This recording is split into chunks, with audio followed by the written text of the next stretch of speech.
What's going on in the Loop fans? Clint Novak here along with Braden, my man from LA. We are getting ready to head down to Fury 325 Media Day at Carowinds. In the background, King's Dominion. That's right, we're leaving from the King's Dominion parking lot here. Kind of sad. It's kind of depressing coming to King's Dominion when it's all closed and we can't do anything here. Soon. Yeah, so this weekend actually. So road trip time. Let's jump in the car, and you had a trip at Dollywood, so we're going to talk a little bit about that, huh? Yeah. All right, let's do it.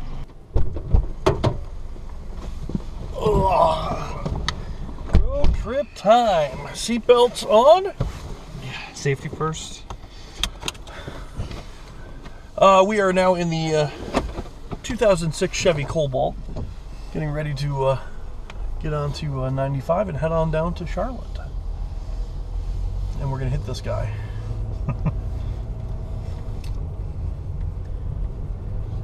So you had a little trip to Dollywood, huh? I did. Yeah, my very first trip to Dollywood was last weekend. And what did you think? This is a Dollywood opening weekend. Dolly Parton in the park, which means it's probably a little busy, huh? Yeah. So we didn't go on Friday, which was season pass preview, but we went on Saturday, and it was pretty crazy because everyone knew Dolly was going to be at the park. But it's still a lot of fun. My first time there, enjoying the wonderful staff and the area. It's a really different park and unique park, and if you guys haven't been there, it's definitely worth the trip to get out there.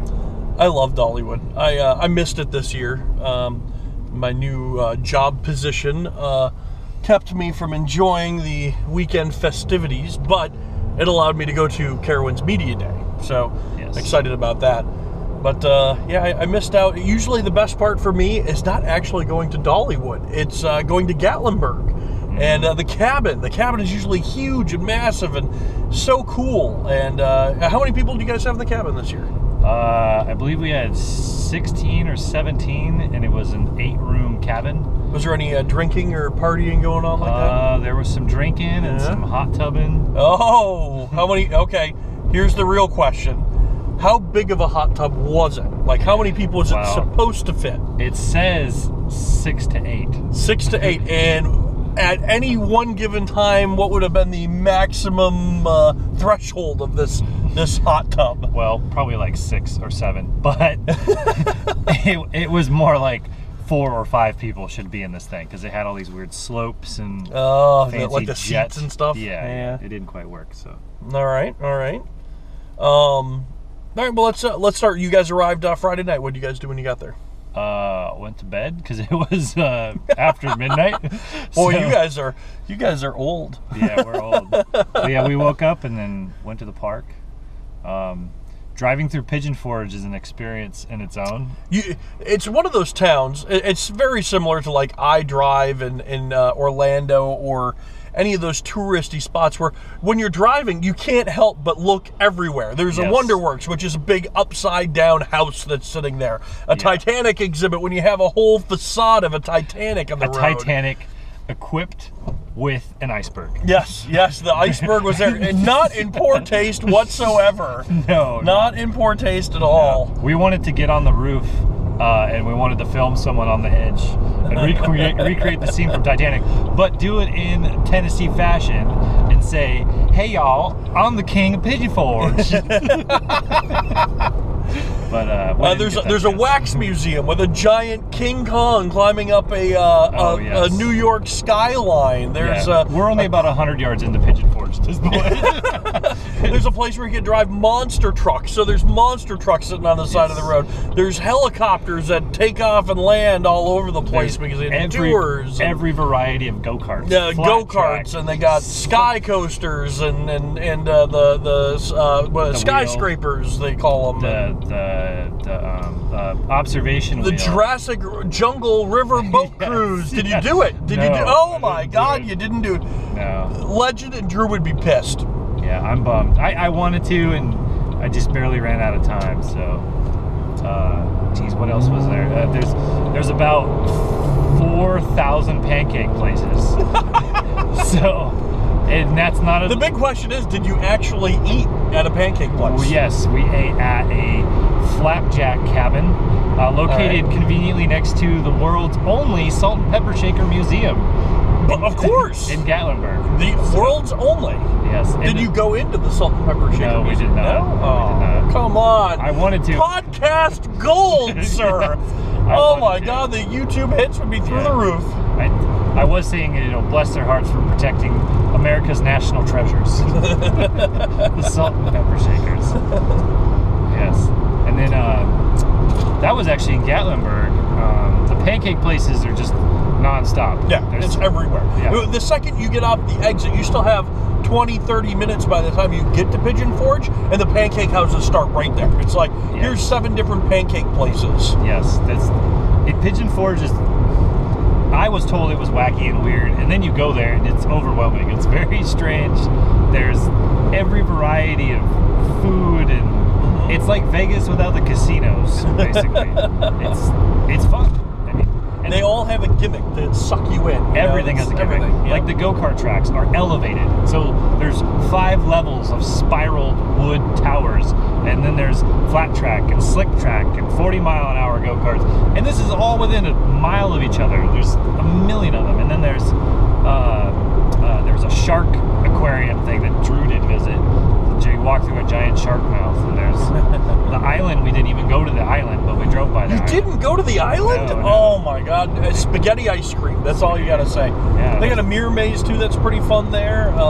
There's lots of stuff that's there now that wasn't there the last time I was there. Yeah. The Dick's Last Resort's now open. The Paula Deen restaurant, I think it's getting ready to open or has opened. It just says Dean's. I don't know if that's the full name, but it's Paula Deen's restaurant. What is it, Margaritaville Hotel, because everything there, that should all be open now, and it really looks phenomenal. So I'm bummed you missed out on that. Isn't the Comedy Barn, I think, is right there too on the main strip? My favorite dinner theater to see in Pigeon Forge is the Hatfield McCoy's, which has a really cool facade too. It's right there's a whole bunch of dinner theaters right next to each other in that area.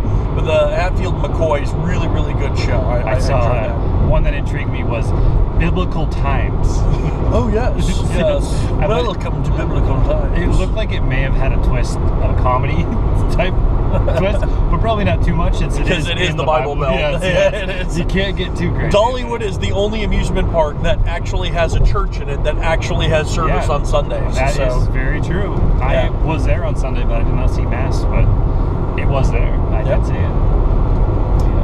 All right, so Friday night you pull in, you get to the cabin, you guys just head off to bed? Yeah, we head off to bed. Was there anybody else awake and doing stuff? Or? Yeah, everyone else kind of did their own thing. So some people stayed up late, but I wanted to get to bed. And by get to bed, I think it was 2, 3 in the morning by the time I went to sleep. Oh, wow. So it was quite a drive. It was a 7.5-hour trip, considering all the only one we had to go to Richmond, but it's a bit of a haul to get out there, so I was ready to sleep. Then we were up and then to the park. We got there probably a little bit after opening, and it was crazy busy. Everyone was getting their tickets, and I've actually bought a season pass because it turned out to be a better deal if you just bought a season pass, since I was going 2 days. And then we went into the park and we headed right to some rides. Was it busy on Saturday while you were there? It wasn't too bad. The first thing we went to was Mystery Mine. We waited 20, 25 minutes. The line was actually just barely going down the stairs. Okay, so that's pretty good. And then You're lucky that Mystery Mine was open. The last couple of years we've gone, it's always been closed on opening weekend. It did close later in the day, but did that's why you hit it as soon as you can. That is exactly why we hit it as soon as we could. So the best time to hit it is when the park opens and when it reopens from breaking down. So there'll be no line. Super fun ride. I went into it completely blind. I knew kind of an idea of what it would be like. Super fun. Different seats give you different experiences, so highly recommend a re-ride in different seats to change your experience. And then we did Fire Chaser, and the smoke was actually working. I guess the smoke doesn't always work. Oh, okay. In the firework room. And what do you think of Fire Chaser? Fire Chaser it's a family coaster. You know, it looks like it's a miniature Intamin with that cool triangular track, or like isn't it a Gerschlauer or something? Whoever built that. I can't think of it off the top of my head. Yeah, I don't know. I know know Mystery Mine is Gerschlauer, Yeah. so I don't know if... I don't know, it's a triangular track, so you think it might be pretty fun. The backwards part's pretty fun. It's an interesting idea. How was the last time I was there? Was opening weekend for the ride, and it obviously had some maintenance issues because they were still trying to get the bugs worked out of the timing and stuff, and the line was forever long. Is that still an issue? Is it still a pretty popular ride? It's popular, but I think the issue is that the trains have to actually back into the station and then launch back out of the station. So that becomes kind of an efficiency problem because instead of just pulling nose in, you've got a train queued up in reverse that has to back into the station, unload, load, and then launch back out, and then you can get ready to pull the next one. So a little bit of inefficiency there, but it wasn't too bad. I think that was maybe the longest coaster. No, maybe the second longest coaster we waited for, next to Wild Eagle, but it was only 25-30 minutes again. It still wasn't too long. You just do it the once? Just the once. Where do you sit? In the back or in front? the back. Yeah, back is the best because you actually get to see the full show building. You sit in the front, you miss a lot of it because you're smack dab in the wall. And back's good because you get the fast speed over the reverse hump. Yeah. And then you get a little bit of pull. I will say I'm kind of depressed that they took out the ropes course that they had there. You weren't there, obviously, when they had the ropes course. They had a really, really cool ropes course there that a lot of the facade of the ropes course is still there. And they just built it into the Fire Chaser Express theming. So would that be the kind of like the fire tower looking thing there? Yep, the couple of fire towers were the loading platforms, or these where you'd switch to go on to different parts of the ropes course. The waterfall effect that's going on when you walk into the Fire Chaser grotto, I don't even know what you want to call it, that little entrance area. All that waterfall effects was part of the ropes course as well. Okay. So yeah, they had a lot of cool stuff there that was part of it. I will say, thinking of back to Fire Chaser, what's really neat about Dollywood and unique that I've seen is when you get on a ride and say you have a backpack or a hat or something, they'll take it right from you and they'll put it in the cubby labeled with the train number that you're in, and it's not just some piece of plywood that's screwed together and they slap some paint on it. It's a nice looking locker, a nice looking bin. The bins for Fire Chaser look like some old wilderness type lockers with steel, and they actually have fake stuff inside of them, and then you use the inner lockers. But what's great about that is the efficiency is amazing, because the biggest problem with bins, and the reason why places like Cedar Point don't do them, is because people get off the ride, they get their shoes, they're putting their shoes on, their backpacks, their hats. It's all this time's being wasted. Well, Cedar Point does allow you to bring loose articles up to the station, just not on Millennium Force and Top Thrill Dragster, because you don't come into the same station they can leave from. Yeah, I guess. Yeah. So that's why those two. Maverick. Oh no, Maverick lets you bring it up. Maverick Maverick has does. bins. Yep. Yeah, it does. But again, it's like you said, it's efficiency. If the ride operator is taking the stuff from you and allowing you to get situated on the ride, it's taking away from the time that it takes you to go to the bin, fight with the people who are exiting and entering, and getting through all that crowd. It really takes. It does make it more efficient and faster when they help you out with that. Very impressed with that. I mean, while we're on efficiency, another great thing is the ride ops, when they come check your seats. I'm used to two operators checking both sides. They check your seatbelt, your bar, or just bar, whatever it is. With Dollywood, they would check both sides from one side. They would reach over and pull them, it's locked. And then I saw a second ride op come check my seat, although it had already been checked. Usually I'm used to being double, triple checked. We've all had it done before. Dollywood, they don't allow that. The guy just comes to the back and the other ride ops just says, hey, back row's good, already checked it. Oh, no wasted time, get him out of here. It's great.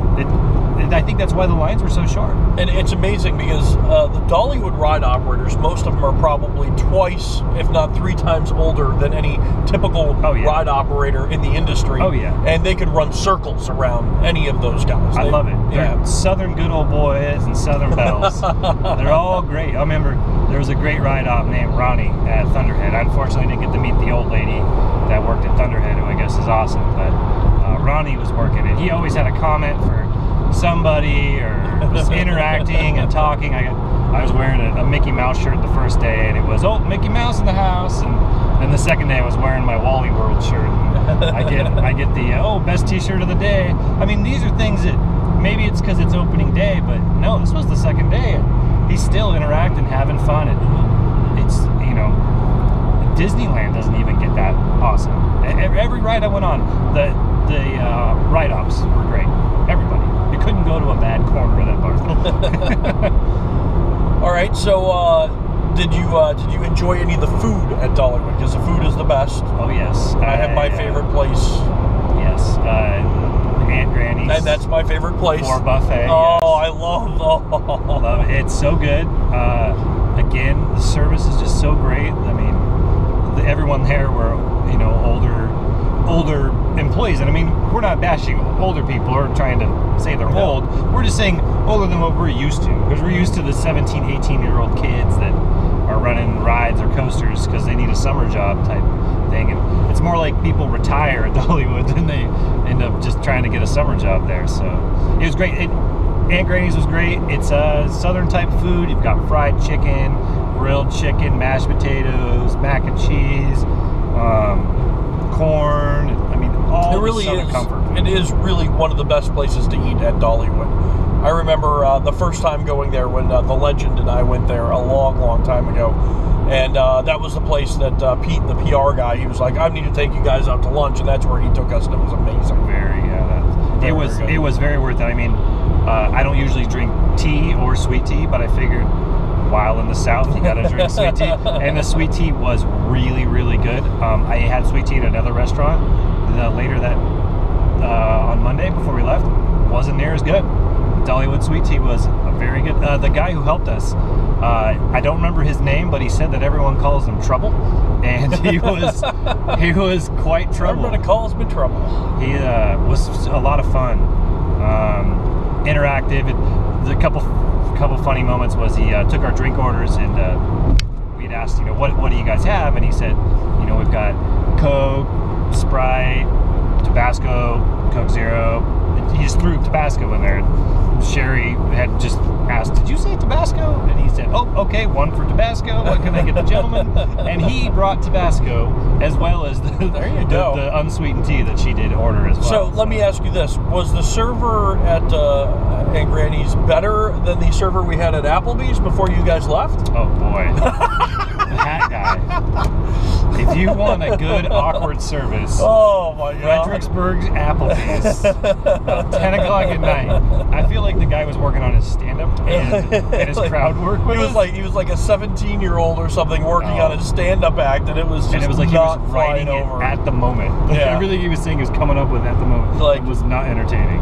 Oh, you know, we went to go eat somewhere before that. We went to this really neat New York-style Italian deli. Oh, yes. And they were closed up, so we had to head out. And Braden had just gotten in, so we wanted to hang out and do something. You know, we didn't want to drive. Well, we ended up driving around for a while, and then we're like, okay, let's just go to Applebee's. We'll all have a drink and you know, maybe some dessert or something, and then we'll chat. And this guy just did not get the fact that we just wanted to have a drink and sit and chat with each other. Yeah, he was looking to make some friends. That's what he was trying to do.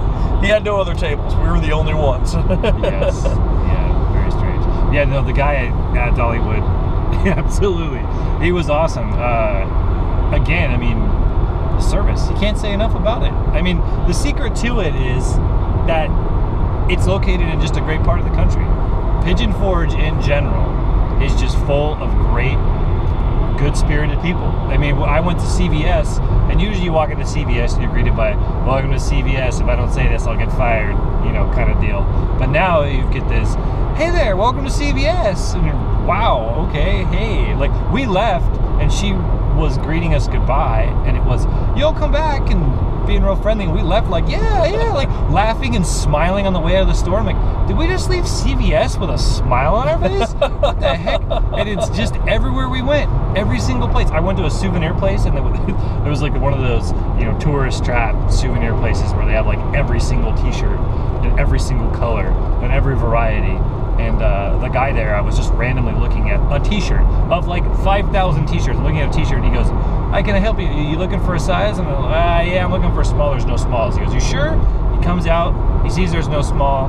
He says, oh, no problem. I'm like, I'll go get you one. He goes in the back. He comes out with a blank shirt in the color that I wanted. Goes over to a screen press, presses the shirt, and throws me the shirt done. Like, it was that quick. Like, wow. How how in the world? And he knew from across the store which one I was looking at. He goes, "Is that the one with the anchor on it?" How do you know from that far that's this shirt? So I just think service in general in that whole area is just amazing. I go to Disneyland all the time, and I mean I've been there probably 10 times this year, so it's 3 months. I've been there 10 times.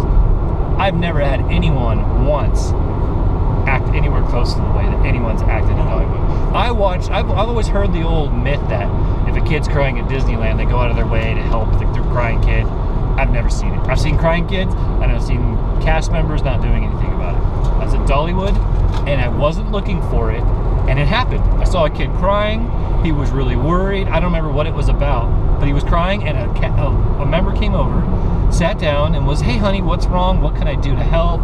And the parents were just blown away. They were coming over to come help the kid, and they solved the problem. I heard a story from Carrie and Rose. Okay. And Carrie said that... my best man.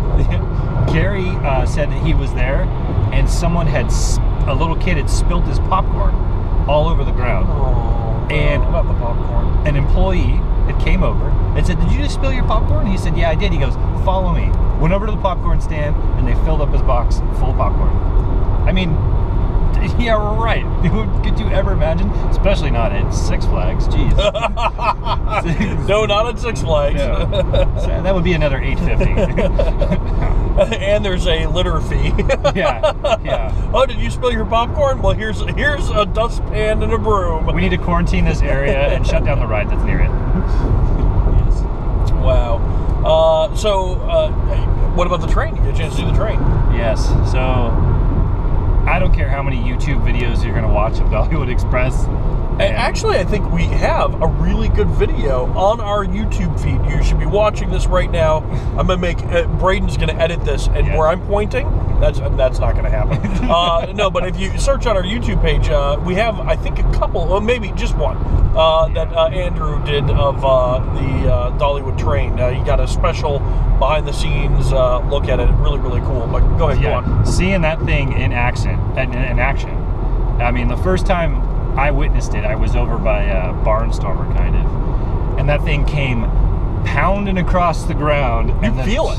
That thing is like it's crazy. That is just so everybody knows, if you don't know, every theme park, well, we don't say every, we'll say most theme parks. I don't know if there's another one that runs a full-size train, but like Disneyland and Cedar Point, they all run a smaller gauge of track. So the track is actually thinner, and the locomotives are much smaller than what would actually be running out in the real world. And they do go based off of steam, but it's usually propane driven. Yep. So it's not true steam. You know, it's clean. It's clean. It's very clean. And I'll get to that. So the Dollywood Express is a real legitimate locomotive that was in service, and this was actually one of the main things. It used to be called the Smoky Mountain Railroad, I believe. It was before it was Dollywood, and this was the main attraction. And this makes all the sense because if you're mildly into trains, I'm sorry, travel. You see this billboard? Oh wow! There's a billboard that says "Got drones? We do. Hobbytown. Play smart." Oh yeah. All right, I got the drone in the trunk. Oh yeah. We'll find out if we can get some air clearance to get that thing up there for fuel. Yeah, this is in the Loop Tower, or in the Loop 1, requesting permission to take off from Carowinds Tower. Yeah, I don't think it's going to happen. I don't think it's going to happen. So Dollywood. So the train, yeah. If you're anywhere in the country, it's worth. And you're into trains. I mean, Dollywood would be on a high. Up there for the best train I've ever seen in person. It, like we said, shakes the ground when it comes, and when they blow that whistle, and there is a ton of soot and steam blowing out of that thing, and it comes barreling up that hill. I mean, not fast, just the force of that thing is just wow. I mean, in that whistle, everybody's got their ears plugged because it's so loud, because it's a commercial whistle. It's not a little Disneyland toot-toot. No, this is to get the hell out of my way. I'm going to smash whatever's coming. So I heard it for the whole first day and didn't ride it. And then the second day I went back. I actually spent the whole day there by myself. I met up with Vince a little bit. We did Mine Train that day, but I spent the day by myself, so I was able to go do what I wanted. So I went and did Dollywood Express, and I sat behind the coal tender a couple rows back, and the guy on the radio had said, well, you know, the announcement said, if you get a piece of cinder in your eye, don't rub it, put your hand over it, and one of us will come assist you. I'm thinking, man, if he's announcing this must happen often. So what the heck? So as soon as we start rolling up, there's a hill, a little bit of a hill climb, and it has to work a little harder. Yep. And that's when I started to notice these little tiny, a little bigger than sand grain, black cinder balls on my pants. And I did get one in my eye. I had to roll it out of my eye. That thing is... So what do? They just have someone come over and let their fingers stick it in your eye? And I don't know what their plan is for it, but everybody had, and the smell, it's like the big, just that burning smell of the furnace and the steam. It's just got grit to it. I guess that's the word for it. That thing has got grit, and it has got balls. I think it's got a second car just to hold its balls. That thing is crazy. When it went up the hill... Hey, is this one of those trains that has the coal car? Yes, sir. It has a coal car. Okay. Does it have a passenger car? Yep. What about its balls car? Does it have its balls car? Yes, sir. This train has grit and a balls car. Sorry, we're not seating in the ball car today. That's Chuck Norris's car. Yes. But yeah, that thing, when it starts barreling up the hill, by the way, you guys will see a lot of video from the trip of this thing going up the hill. It actually will slip wheels because of the power and the weight that's behind it. And when it starts chugging up that hill and throwing all the... Yeah, man, I can't explain it. There's nothing... we could spend an hour of me trying to explain it, but it's not going to do it justice. You just got to go. If you haven't noticed, we're doing a YouTube video of us talking in the car on the way to an amusement park. So you can pretty much get the sensation that we are going to pretty much capitalize on any point of Braden's trip to do videos and make sure that we're, making a ton of content for the YouTube page. So that's right. Video after video after video. You won't believe the POV videos he got of the mountain coasters out there. It's the mountain coasters go so fast. Phenomenal. They're so fast that I hit record and it was over. It didn't even bother. You can't even upload it because it was just so fast. Zero megabytes. That 10-minute lift hill, so fast, so fast. We can talk about that real quick. So I actually GPS tracked all of the mountain. No, I backtrack one more. We'll go back. He did not videotape any of the damn mountain coasters. That's right. We had the GoPro. We had Braden. Yeah. He went to 3 different mountain coasters. No video. None. Nope. You're an idiot. GoPro died. GoPro turned itself on in the bag. I wasn't smart to cover it up a different way, and nope, no alpine coasters. So anyone looking forward to goats on the roof? What is that smell? We don't have it. The goats on the roof. Oh my we got God. something outside. I don't know. That stinks, man. Oh, wait, there it is. I'm not gonna try to smell for it. Oh, jeez. You need to crack a window over there.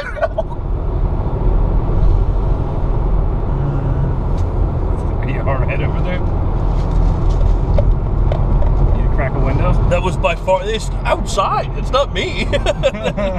Was it you? No. Okay, no. then it's worse outside. Let's just keep the windows up. Oh my God. And clear. Anyways, we're yelling at you about something. Oh, that's right. GoPro's on. But yeah, I GPSed all of them because you hear all these myths of, oh, this one's faster, this one's longer, this one's shorter. So I actually have an app for my phone. It's called MyTrax. You can get it on Android, I believe for iPhone as well. Which I'm going to do on Intimidator this year and find out what the top speed Intimidator is to see what the real speed is. Can it do tracking when it's going down the hill? Because that's when it's going the fastest. It sure can, because this is actually it actually shows elevation drop as well. Oh, okay. So I have elevation drops of all the alpine coasters, the speeds, the lengths, the time, the moving time. Ooh. So the moving time, believe it or not, all of them were right around 5 to 7 minutes. Okay. Top to bottom. That's not bad. So, you know, everyone thinks, oh, it's 20 minutes to the top, 8 minutes to the top. It's really not. It is. It does seem like a super long time. It I really guarantee does. if it's 7 minutes of a ride, 6 of the minutes is just on the lift hill getting up there. Still not as long as the Beast. If the Beast is waiting for another train, it's still not as long as the Beast. That thing is the slowest lift hill I've ever been on. When I used to go skiing back in Minnesota, the lift hill was always the worst part, because the lift hill always took, you know, it wasn't too long because the hills are not that big in Minnesota. So it was maybe like a 3 to 5 minute ride on the lift hill, and then the way I ski, it's 30 seconds to the bottom. Like, just bomb that sucker. And the only time I went skiing in the mountains once, and when I went skiing in the mountains, it was amazing because the lift hill was like a half hour long. Like, you're on the lift hill literally a half hour, but then you were skiing for like 4 hours. Like, it was maybe not 4 hours, maybe like 45 minutes, but it seemed like you were skiing forever. Like, you had to take breaks from skiing because you were skiing so long at one given time. So I used to do downhill mountain bike riding, which I will continue to do when I buy another bike. I did that for years, and we used the ski lifts in the summer. So we would use the ski lifts to the top, and then they've got trails built down the hill with jumps and whatnot. And it's a 15, 20 minute ride to the top. Nice, serene. I mean, the views are gorgeous. And then you have this awesome ride down. But sometimes, you know, there's some trails that are really, really long that you have to stop and take a break. But for us, it wasn't that long. It was only like maybe 7 minutes to the bottom because we're flying down that thing. And we're not really, you know, trying to slow down. One of the places I went to in Minnesota, Afton Alps, they had, I'm pretty sure in the summertime, they had a mountain bike trail down their hill too. Okay, yeah. So, most parks do. It's great off-season revenue for them. Yep. So, what was I saying? Dollywood, Blazing Fury. So that is pretty interesting. I won't say too much because a lot of people like to go in there and experience it for themselves. But very cool. The line wasn't long. And Sunday was dead. There was no one there. Everyone was there for Dolly on Saturday, and Sunday it was like, I'll just wait and go in the summer when it's warm, and so no one was there. Now, Dolly is usually at the park on opening weekend to kick everything off and do media day and stuff like that. You didn't get a chance to see Dolly? Because she usually makes herself really readily available to the park goers by doing multiple parades and things like that. I didn't see a single parade. I don't know where that would have been. I know that she made an appearance on Friday, which was the season pass holder day, and I overheard someone say something about there was maybe an email or something that went out to all the pass holders that told everybody Dolly was coming that day, and it was, I guess, just packed on Friday. So a lot of people there on Friday. Saturday, all the shows were packed because Dolly will make an appearance at some of these shows, so everyone knows to go see her there. Yeah, I unfortunately did not see her, which is strange because there's never really a theme park where you're like, do you know where I can see Snoopy? Is he going to make an appearance?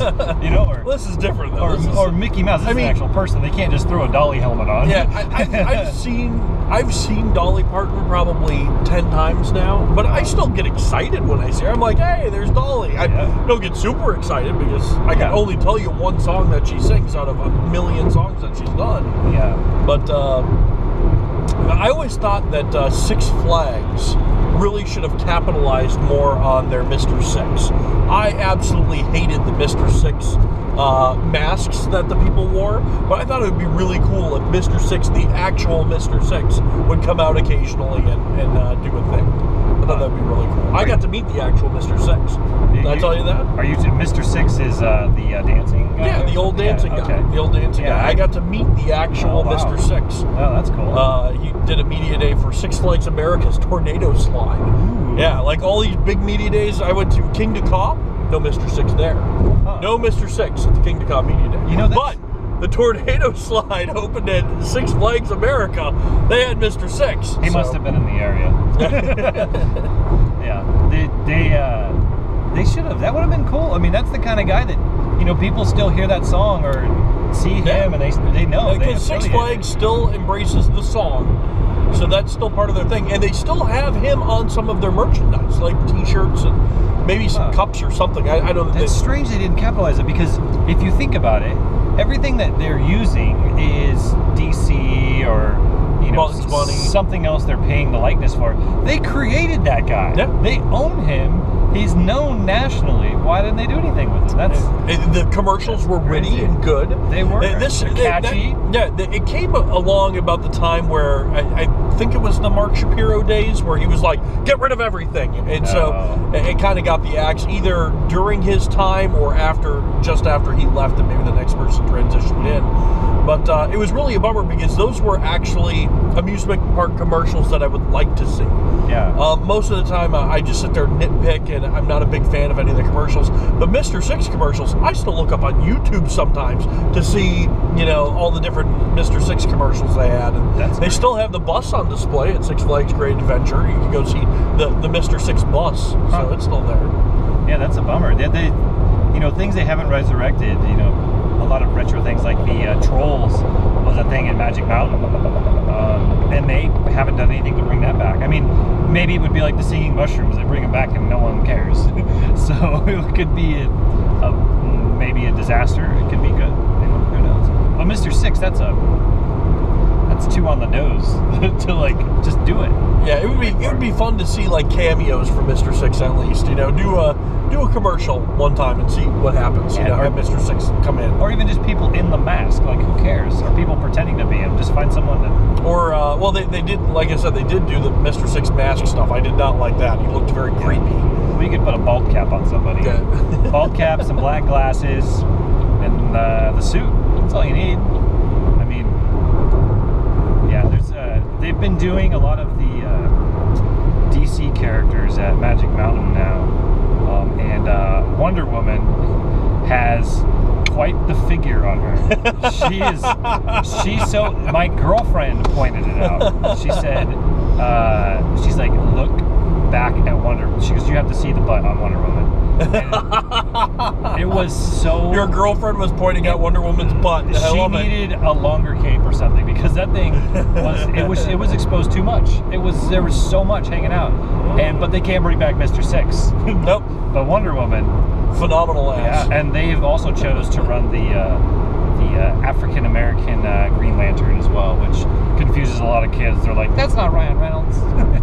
So, I'm confused. Is Thor changing in comic books? Do you know anything about comic books? Yeah, well, so the thing with comic books, they can do whatever the heck they want. Yeah. So Batman, there's all these different stories. So Thor, there's doing a woman Thor, right? Is that what you're A woman Thor. Okay, that's what it is. Yes. So it's an actual Thor, but now he's had a sex change. Well, no. They're going to change the story where the power of the hammer is probably passed. I don't know. I don't follow it enough. So what happens in the Disney Marvel universe of Thor? Does Thor? They can do whatever they want. They can just take So the thing with the comic books. Why can't they just make a girl superhero? Why do they have to change a guy superhero into a girl? Because we're talking about it. That's why it causes an interest in the news world, and it causes. I'm still not interested enough to actually read one of the comic books. Yeah. But it gets the attention. It gets attention doing stuff like that. The things that there was. I'm not like a total comic book professional here, but I do understand that the story of Batman has changed countless times, and someone could take the story of Batman and twist it and make their own version of it. Hence, Christopher Nolan had his own version in the movies, and then you have people like Frank Miller who rewrote The Dark Knight Returns and stuff like that in the 80s, which are amazing. And if you haven't seen the animated comics, they're amazing. You must watch them, or just find the old books. The books are great too. I read the books a few years ago. You're a nerd. But you can write Batman as many ways as you want. You could write a Batman where his parents don't die. You could write it as many ways as you want. So I would love to see that. The Batman where his parents don't die, and all it is a 27-year-old who lives in his parents' house. Yeah, he plays video games. He turns into Justin Bieber. That's what happens. Becomes a pop star, and his parents have all the money. Yeah. So, but yeah, that's it. So now we're heading to Fury for the media day, and I will be going to Carowinds for the first time, and I will be doing one ride. So, well, this is similar to my experience. I've been to Carowinds when it's been open and had a chance to do everything, but over the course of the last, I want to say 4 or 5 years, I have not done anything at Carowinds except whatever media day they're doing. So I was there for Windseeker Media Day. I was there for their Intimidator Media Day. I was there for their Intimidator announcement. All these times, the park was not actually open. It was closed, and so the announcement, I didn't ride anything because it was the announcement. They announced the ride. So I drove all the way down there so they could announce a ride to me, and then drove all the way back home. Yeah, it's I will be coming back hopefully in June. If I'll be coming back and doing that stuff here in Funland, and then doing Kings Dominion Bush, and then I want to get back to Carowinds and actually experience the park. So, but we want to be sure to bring you guys an awesome coverage of Fury. So I made sure to stick around for a couple more days to do some filming for you guys. Yeah, and we only have 3 hours and 56 minutes left of our drive. So topic number 2. No, I'm kidding. All right, guys, thanks for watching our drive time chat with Braden about his adventures to Dollywood. Next time we check in, you should be able to check out the YouTube page here for some Fury 325 Media Day coverage, where hopefully we'll be able to ride and get some footage of us on there. GoPro footage. You know what they call that? POV, Braden. Oh, POV. Yeah. Isn't that ride thing? Video that's actually from the ride, not stats of how fast the ride went. What if I GPS the ride? No, you are not even allowed to ride the ride. I'm going to make sure that they're like, cameramen are not allowed to ride the ride. That's going to be the rule. That would be that would be the biggest tease ever. Yeah. It's right there. I'm just going to hold a microphone and get in line and be like, I'm the host, I'm not the cameraman. Liar, where's your beanie? All right, guys, we will see you guys later. Thanks for watching. See ya.